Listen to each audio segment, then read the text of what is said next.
ہمارے 60% آبادی ہماری ینگ ہے، اس کو آپ نوکری دینے کی بات نہیں کر رہے ہیں، اس کو پروڈکٹیو بنانے کی بات نہیں کر رہے ہیں، ان کو کیسے کام پہ لگایا جائے، بلکہ آپ کہہ رہے ہیں کہ 3 بچے پیدا کرو. تو یہ جو آر ایس ایس کی ڈبل سپیک کی پالیسی شروع سے رہی ہے کہ گمراہ کرو اور پھر نفرت پیدا کرو تاکہ ان کا جو پولیٹیکل ونگ ہے بی جے پی کو اس سے فائدہ ہوتا رہے. سر، کانگریس کے اتر پردیش کانگریس کے ادھیکش ہیں، انہوں نے ایک بیان دیا ہے اجے رائے نے آر ایس ایس کو لے کر کہ یہ رنڈور کی فوج ہے، اس پر آپ کی کیا پرتکریا ہے؟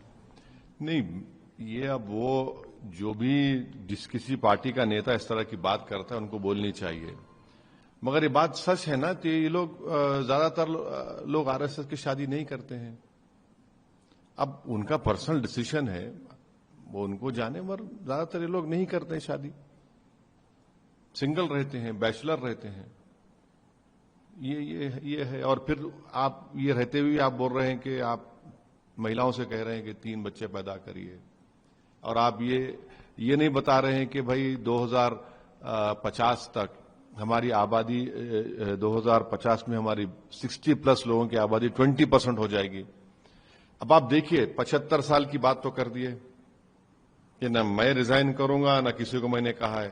بھائی آپ جب 75 سال کے آپ پہنچ چکے ہیں، 2050 میں 20% آبادی ہماری 60 سال کے اوپر کی ہوگی، 25% آبادی 60 سال کے اوپر 2031 میں ہوگی.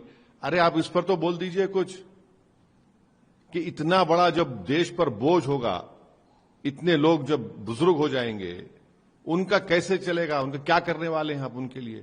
یہ اجر ہے جو بیان دیا. نہیں، وہ ان کو بتائیں، وہ بول سکیں، ہم کیوں بولیں گے؟ ہم یہ راجنیتی میں اس طرح کے بیان دینا. اب بھائی ان سے پوچھ لیجئے نا، اسدالدین اویسی سے کیوں پوچھ رہے ہیں؟ مگر آر ایس ایس کے بہت سے لوگ، وہ لوگ تو میرے خیال سے بیچلر رہنا بہت پسند کرتے ہیں. سر، مہوا موئترا ہیں، انہوں نے ایک بیان دیا ہے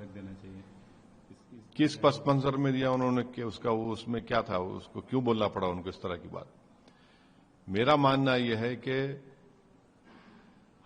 اس طرح کا وہ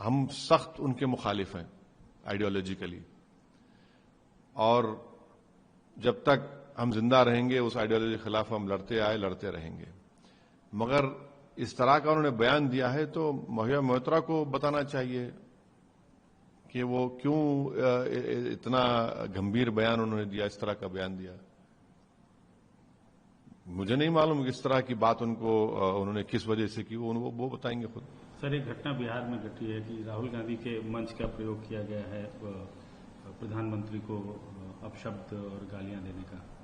اس گھٹنا کو آپ کیسے دیکھیں؟ نہیں، الفاظ کا استعمال جو ہے اچھا ہونا چاہیے. آپ اختلاف کریے، آپ مخالفت کریے، آپ جتنا ہو سکے کرٹیسائز کریے، کنڈیم کریے، مگر اگر آپ اس ادب کے دائرے سے اگر آپ نکل جاتے ہیں تو پھر وہ غلط ہے، وہ نہیں ہونا چاہیے، چاہے کسی کی بات ہو. آپ پردھان منتری کو بہت کرٹیسائز کریے، دوا کا کرٹیسائز کریے، اور کبھی کبھی لائٹر وین میں کچھ بات کر بھی دیجئے، مگر ایک بات یاد رکھیے کہ اگر آپ اس چیز کو، آپ اس لائن کو کراس کر رہے ہیں تو وہ ٹھیک نہیں ہے. پھر ہم جو ہماری بحث کا، گفتگو کا، یا ہمارا جو ڈیبیٹ ہوگا وہ بہت ہی غلط اور ولگر قسم کا ہوگا. اگر کوئی دوسرا کر بھی رہا ہے تو یہ ضروری نہیں ہے کہ ہم اس کا دیکھا دیکھی کریں. سر، جو یہ ٹیرف یو ایس کی طرف سے جو ٹیرف کا جو یہ بم پھوڑا گیا ہے اور اس کا اثر بھی دکھتا نظر آ رہا ہے، اس پر کیا کہیں؟ بہت اثر ہونے والا ہے. 50% ہمارے ایکسپورٹس پر اثر پڑنے والا ہے.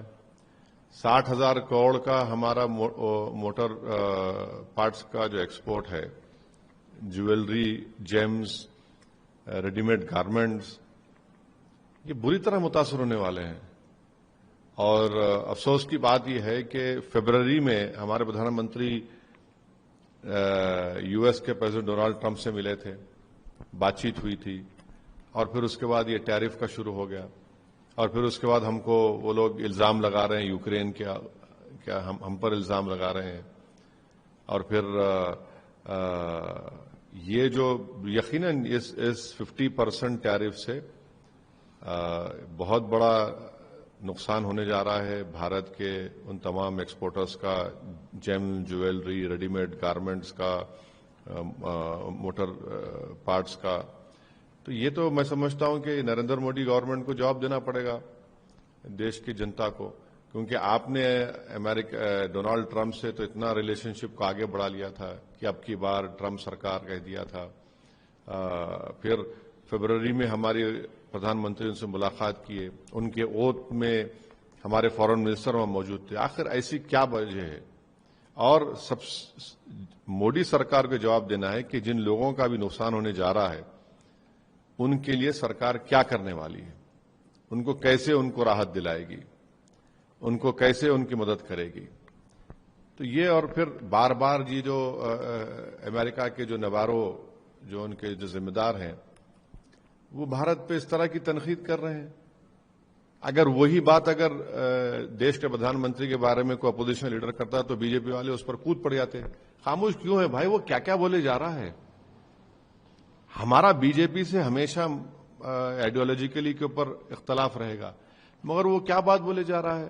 کچھ تو بولو بی جے پی والوں، بھائی کچھ تو بولو. اتنا ڈر کیوں رہے امریکہ سے آپ لوگ؟ اور میں بتا رہا ہوں کہ ہم نے سب سے بڑی غلطی کی تھی. میری پارلیمنٹ کی سپیچ ہے جب ٹرمپ نے اپنے پہلے ٹینیور میں ہم سے کہا تھا کہ ایران سے تیل لینا بند کرو. اگر آپ اس وقت اس کو لال آنکھیں دکھا دیتے تو آج یہ دن دیکھنا نہیں پڑتا تھا. اور ہم کو ایران آئل بیچ رہا تھا کم پیسوں میں، اور بہترین آئل ہے ان کا، کروڈ آئل. ہم وہاں پر بلنگ کیے تو ان کو نظر آ گیا کہ ان کو ڈراؤ، مودی سرکار کو ڈر، یہ ان کو ایسا کریں گے، ہم وہ کریں گے. پہلی غلطی وہاں پر تھی، بنیادی غلطی. میں نے پارلیمنٹ میں کھڑے ہو کر کہا تھا کہ مت مانیے اس بات کو. اب یہ دیکھیے کیا کیا بولے جا رہے ہیں، کس طرح کی زبان وہ نوارو استعمال کر رہا ہے. تو بی جے پی کے اسپوکس پرسن کو بجائے اپوزیشن پر تانے مارنے کے آپ بتائیے دیش کو کیا ہو رہا ہے.